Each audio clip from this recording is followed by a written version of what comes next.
On Miguel, you better subscribe. He was turning 55 this year. At that age, others would finally be retiring. But not him. He had no real achievements to speak of. He felt like a total failure. Then three menacing-looking monsters pulled up on him, ready to strike, not giving him a single moment to catch his breath. The monsters lunged, ready to send Grandpa to the retirement home. While other players his age were called the Sword Saint or the Sword God, he was seen more as a swordsman with dementia. We then jump back into the past to when this disaster truly began. Our MC had no family and lived in an orphanage. When the monsters attacked, they killed the only person he was close to, his teacher. She yelled at him to run just before her head was popped like a balloon. But our boy was too traumatized to do anything other than sit there, too powerless to move as the kids who were like family to him were massacred. This was the collapse. When it happened, a crack into another dimension appeared in the skies, and monsters rained down, taking everything from him.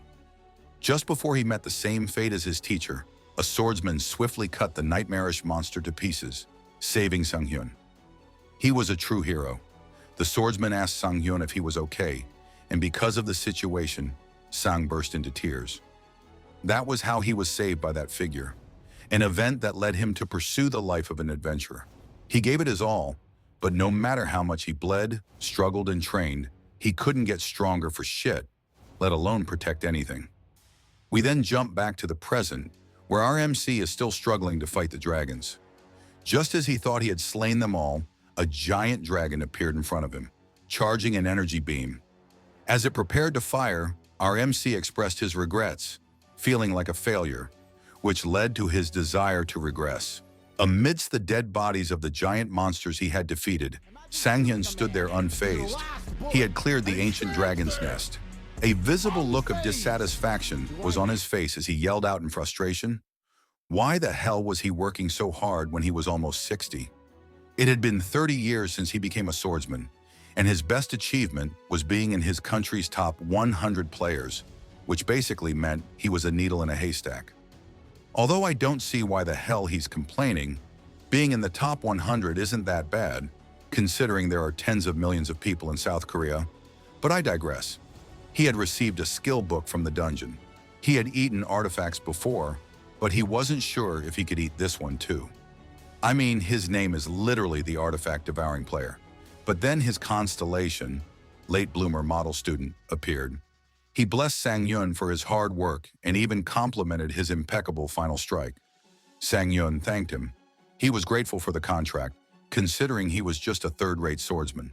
The benefit of contracting with late bloomer model student was that once Sang-hyun reached level 850, all artifact and title stats would be doubled, and at level 900, they would triple.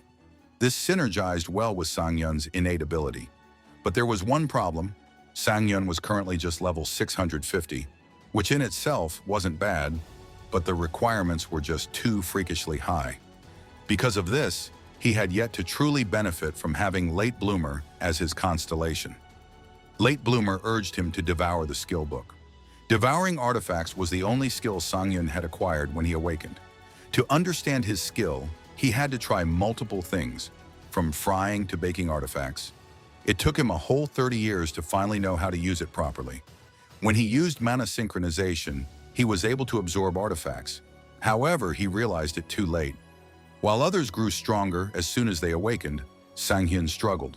He remarked, "Shouldn't this have instructions or something? There's no way this is a skill book," and tossed it to Mr. Late. I'll call him that for short. Mr. Late's face was baffled, but we don't know why. Late Bloomer explained that there was very limited information on the skill available. However, he told Sang-hyun that since there was still plenty of time, he should compromise once more. But this annoyed our MC. He yelled, "Who said I have a lot of time left?" He was almost 60.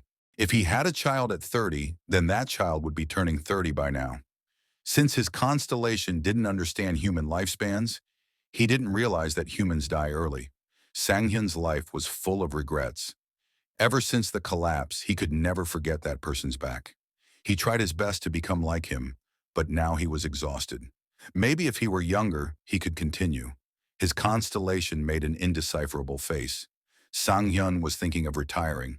But then Mr. Late started to use a mysterious power, and the space around him began to distort. That was his last memory as a 55-year-old. His constellation smiled and utilized the essence Sang-hyun had been experimenting with. The word "not regression" appeared in multiple languages before he was sent back. Dungeons and gates were the environments players worked in. They were the stepping stones for players. Sang-hyun was back to the time he first awakened. He had gone back 30 years. The reason he had regressed was because of the constellation's miracle. Venomith's dagger, although it was a bronze-tier dagger, had a hidden skill. He was ready to devour it. Even though the absorption rate was low because he hadn't used his ability in a long time, what mattered most was the hidden skill. Synchronization with Venomith's dagger had begun. He was now entering the gap in consciousness, the space he needed to bypass in order to consume an artifact. Every time he absorbed an artifact, it turned into a random food item. This time he was lucky. It was a regular meal. The preparations were complete. He acquired Might +2 permanent agility, and the hidden skill, a demon bash. After absorbing the dagger, it disappeared forever. Now he was ready to enter the gate. Dungeon number 85, Team Yoon Dekyung. One of the porters complained that Shin had pulled out as a porter and joined the strike team instead, even though he had only awakened 4 days ago. But Yoon said he was joining them, and if anyone had a problem with it, they could take it up with him. The real reason Yoon accepted Shin Sang-hyun was to use him as bait. Then our MC showed up. He introduced himself. Everyone looked at him with hateful eyes. Yoon welcomed him but was surprised he was using a longsword. Sang-hyun said he learned how to use it on one.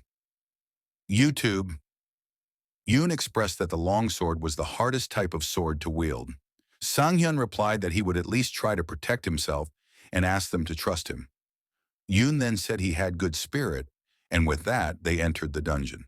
But Yoon thought to himself, he studied on YouTube? How ridiculous. Does he think dungeons are a joke? He's so arrogant just because he awakened and became a player.